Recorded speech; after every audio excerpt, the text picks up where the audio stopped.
My name is Leah Durant, and I'm very concerned about this issue. I'm concerned about the impact that the Senate bill will have on the African American community, and that's why we're here.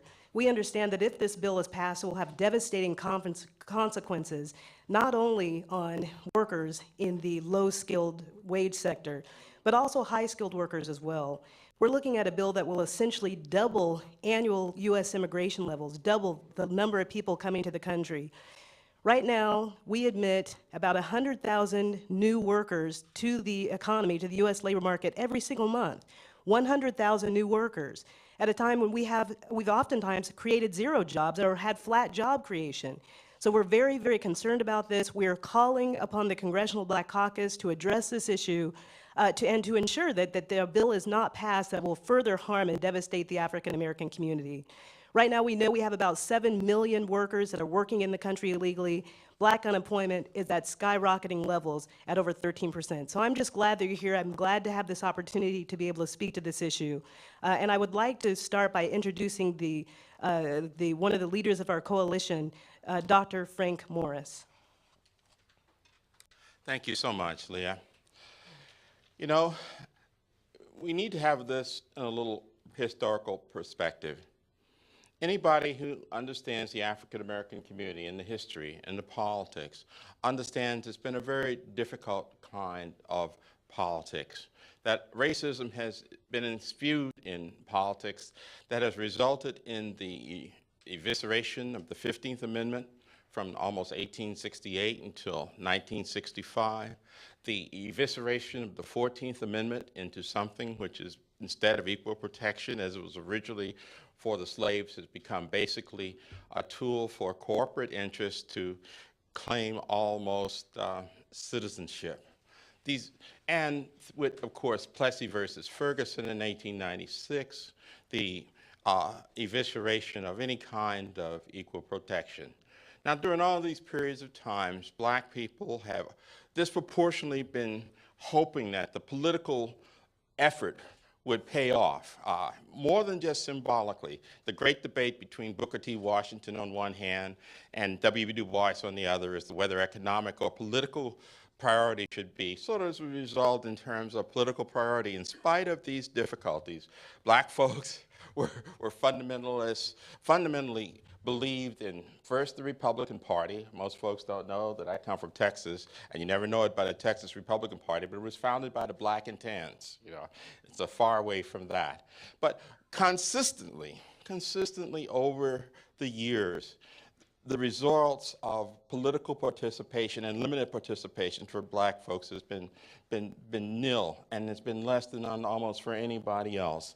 Now, this has happened over a period of time when there is not significant Black representation. You know, all of you, I'm sure, is aware of the history. But what we've come to now is a period of time where there is significant Black representation. Now, the Gang of Eight, even on that, you had Senator Durbin, who represents a state where African Americans have significant interest. But it isn't just African Americans, all low-wage workers have a great stake in this, a tremendous stake, and they think that they are totally unrepresented.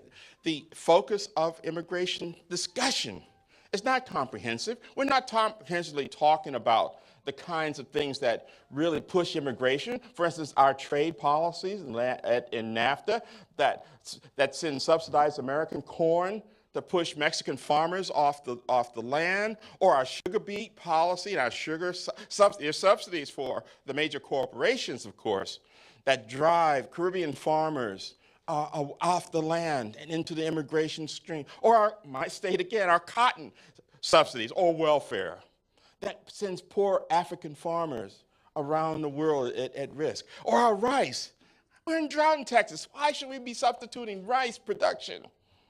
You know, that drives poor Asian farmers off. If a comprehensive immigration policy would really be talking about this, if it were really comprehensive, and if it was not focused primarily on the interests of immigrants.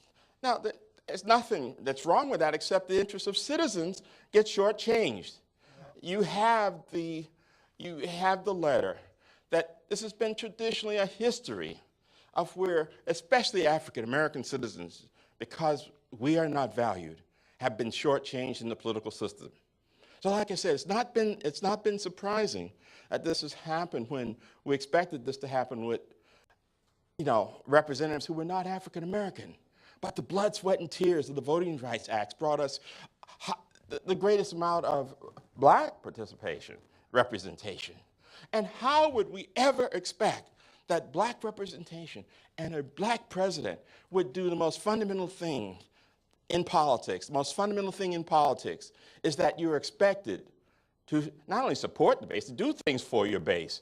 You're expected, it would have been, was it unusual with tremendously high black unemployment and white unemployment to expect the public jobs program? No, we certainly didn't get that from the president. Is it unreasonable? Is it unreasonable to expect with 2/3 of the foreclosures with African American and Hispanic households that we would have expected that we would have focused on that? No, we haven't. The tremendous importance of union movement to all Americans, and especially African Americans in the industries, the CIO-based industries. Would we expect the president to support card sport? Yes, but we didn't get this. But what do we get?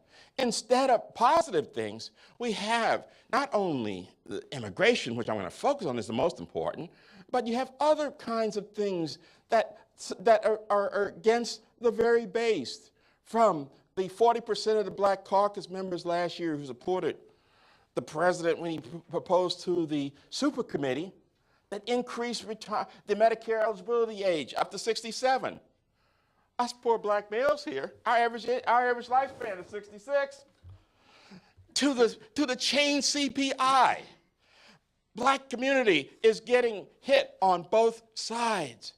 Our elderly are increasingly at risk from the chain CPI as future inflations. I'm an economist. It's folly to have expected that this economic theory of substitution, and I speak with an MIT PhD in economics and politics, to expect that senior citizens would have the same kind of CPI costs as everybody else. They don't. Medical care, which is inflationary, and is much higher. And so you have a cost negative benefit. Now, the young people, where our youth unemployment is more than 40 to 50%, and that's by the official standards. That's not including, what Labor Department counts as the U6, those who have stopped looking for jobs because they can't find it, or they're part-time work because they can't get full-time work. These are not counted. These are not valuable.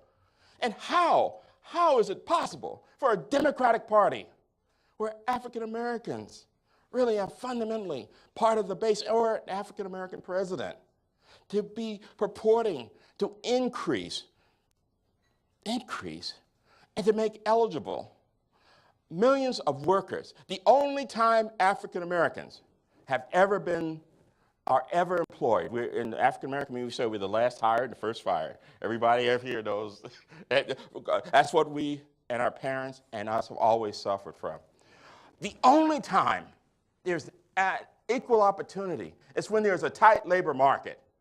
At a minimum, you say 11, the estimate's 11 to 20 million people of folks who are the preferred employees. Yes, the preferred employees. Immigrants are the preferred employees because they're more vulnerable. You can cut them out of overtime. You can cut them out of safety measures. You can cut them out of anything, and they have no recourse. How can this be? And our representatives who are supposed to represent our community turn the other cheek and will not only not do things that will reinforce the base or help the base, but will be things that are harmful for it. So our plea here to the Congressional Black Caucus, our plea to justice for all Americans, especially black Americans, to the Committee of Eight, is that Americans, the interests of the most vulnerable American citizens, all the studies show that, from Common Destiny, the National Academy of Science, those workers who are hurt by immigration. No one tells anything about it. It's as if it's all positives. But the workers who are hurt are African American workers who are part of the double whammy with our youth, because we see the trends of high computer automation, the trends of the outsourcing. Alan Kruger, in a wonderful study, shows that between 28 and 34 144 million American jobs, as I pointed out in my congressional testimony, are subject to be outsourced. And we're not talking about call centers. We're talking about medical imaging. We're talking about architecture. We're talking about engineering. Many of our black scholars and others who are getting trained in computer science, as Professor Matloff has pointed out, it's been level. Computer science salaries have been level or dropping because of the abuse of the HB1 visas, where Americans have been forced to train supposedly high-skilled but not high-skilled people. All of these, I don't want to, my colleagues will reinforce some of the points, other kinds of points of this devastating bill. But I want to say that this plea on behalf of the voices of the black community that are not heard, on behalf of the vulnerable senior citizens under the change CPI proposal, on behalf of the youth, current and future, where if this proposal goes through, we'll be relegated to not only a jobless, but almost a hopeless opportunity, because we will never see in our lifetime, in their lifetime, my lifetime is, I'll be pushing up daisies, but their lifetime, the kind of tight labor market that we had that will provide opportunities for our less skilled and less educated, which are unfortunately African American. Just one final point, and I promise it's the last one. You know, over the years, I've seen a lot. And when, in the past, always the explanation for the differential between the official black unemployment rates. You know, black folks are twice as likely to be unemployed with the official rates, much higher if we go to the unofficial rates. What's the answer? Oh, there's always two answers that the economists and the learned scholars gave. They said, well, it's easily explained. First, education. Education. Black workers are less educated than white workers. That applies the differential. Okay, education. I said, then they said there's another reason. It's black workers don't know the English language. No, they talk Obonics. You know, you can't be overspeak Obonics. You can't find out can't be hired. It could be Obonics, you know. Okay, English. So what do we find? We find foreign workers who have broken our laws and who have benefited from the non-enforcement of our laws. Ask black folks or ask any of us which of our American laws are not enforced for us. We find that non-English speakers, if we're talking less skilled jobs, and we find less educated people coming from countries with less than a grade school education are the preferred workers in the critical immigrant areas where the majority of Americans work, but we're told that Americans won't work, in construction, the services, and in light manufacturing jobs paying up to $15 an hour. This, folks, is gross injustice, and we plead that at least those who are supposed to represent African Americans in the Congress, or any of those fairly, obviously it appears that the Agreeing of Eight are not concerned about American workers. American workers, and especially African American workers, at least deserve a fair shake in our own country, because we do not have the option of any place else to go. Thank you.